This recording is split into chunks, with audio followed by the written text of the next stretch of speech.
Assalamualaikum warahmatullahi wabarakatuh. Perkenalkan, nama saya Nur Alia dengan NIM 24881070017 dari kelas PGMI 3A.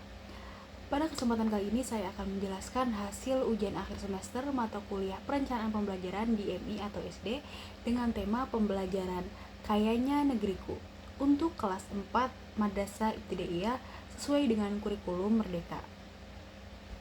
Soal nomor 1, analisis kurikulum dan pengembangan program. Pada soal nomor 1 ini saya diminta untuk melakukan analisis kurikulum berdasarkan capaian pembelajaran, merumuskan tujuan pembelajaran, serta menyusun alur tujuan pembelajaran. Yang pertama, capaian pembelajaran. Capaian pembelajaran yang saya gunakan adalah fase B untuk kelas 4 MI. Untuk muatan IPS, peserta didik diharapkan mampu memahami kondisi geografis Indonesia, mengenal jenis serta pemanfaatan sumber daya alam, dan juga menumbuhkan sikap peduli serta bangga terhadap kekayaan alam bangsa.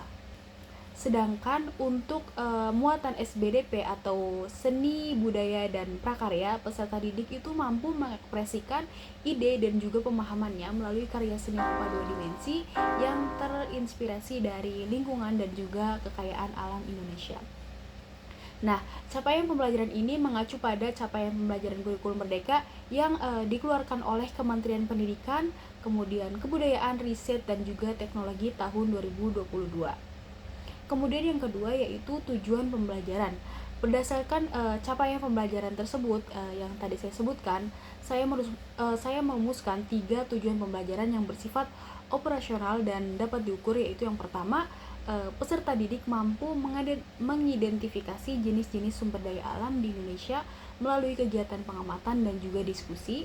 Yang kedua, peserta didik mampu menjelaskan pemanfaatan sumber daya alam dalam kehidupan sehari-hari secara lisan dan juga secara tertulis.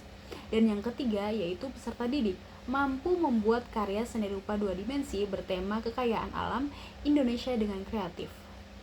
Nah, perumusan tujuan pembelajaran ini mengacu pada panduan penyusunan tujuan pembelajaran kurikulum Merdeka dan juga taksonomi Bloom.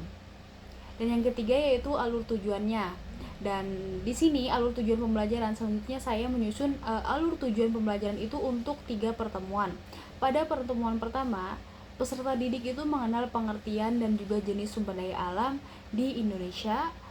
Pada pertemuan kedua, peserta didik itu mempelajari pemanfaatan sumber daya alam serta pentingnya menjaga kelestariannya. Dan pada pertemuan ketiga, peserta didik itu mengekspresikan pemahaman melalui pembuatan karya seni poster ataupun gambar bertema Kayanya Negeriku.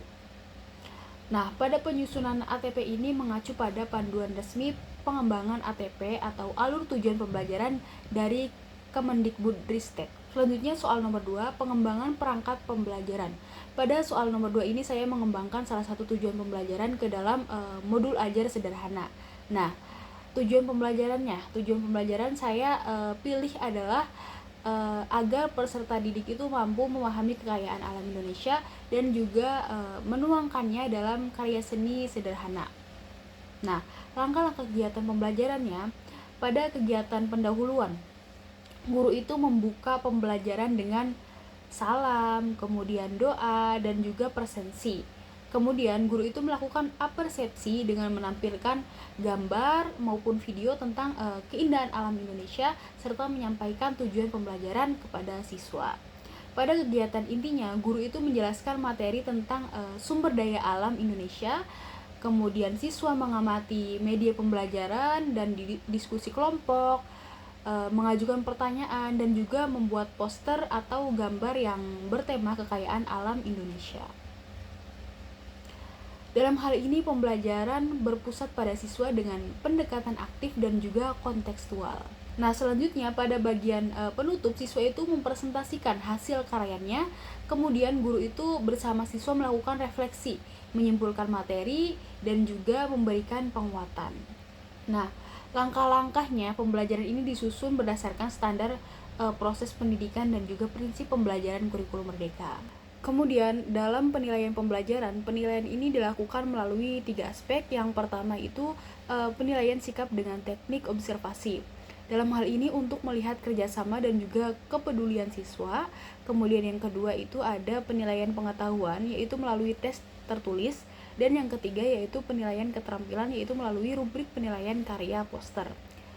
Nah, penilaian ketiga ini itu mengacu pada Permendikbudristek nomor 21 tahun 2022 tentang standar penilaian pendidikan. Kemudian, media dan sumber belajar. Media pembelajaran yang digunakan adalah gambar, video, kertas gambar, dan juga pensil warna. Kemudian sumber belajar itu berasal dari buku tematik kelas 4 kurikulum merdeka serta lingkungan sekitar. Nah, pemilihan media dan juga sumber belajar ini itu disesuaikan dengan karakteristik siswa madrasah ibtidaiyah yang masih berada pada tahap operasional konkret. Soal nomor 3 yaitu evaluasi dan juga refleksi pembelajaran. Menurut saya pribadi, evaluasi keberhasilan perencanaan ya, yang pertama itu evaluasi tidak hanya dilakukan pada hasil belajar siswa saja, akan tetapi juga pada proses pembelajarannya juga gitu. Parameter evaluasi itu meliputi ketercapaian tujuan pembelajaran, kemudian keaktifan siswa, dan juga efektivitas metode dan media serta pengelolaan waktunya. Nah, evaluasi ini itu mengacu pada teori evaluasi pembelajaran menurut Nana Sudjana. Yang kedua itu ada tindak lanjut atau remedial ya. Apabila ditemukan sebagian siswa itu belum mencapai tujuan pembelajaran, maka guru itu melakukan remedial dengan cara mengulang materi, menggunakan media yang konkret, melakukan pendampingan kelompok kecil, serta memberikan tugas tambahan yang disesuaikan dengan kemampuan siswa MI. Nah, dari tindakan remedial ini mengacu pada standar penilaian pendidikan. Demikian penjelasan ujian akhir semester pada mata kuliah perencanaan pembelajaran di MI atau SD yang dapat saya sampaikan. Semoga penjelasan ini dapat menunjukkan bahwa pemahaman saya itu dalam merancang pembelajaran yang sesuai dengan kurikulum merdeka. Kurang dan kurangnya mohon maaf. Wallahul muwaffiq ila aqwamit thoriq. Wassalamualaikum warahmatullahi wabarakatuh.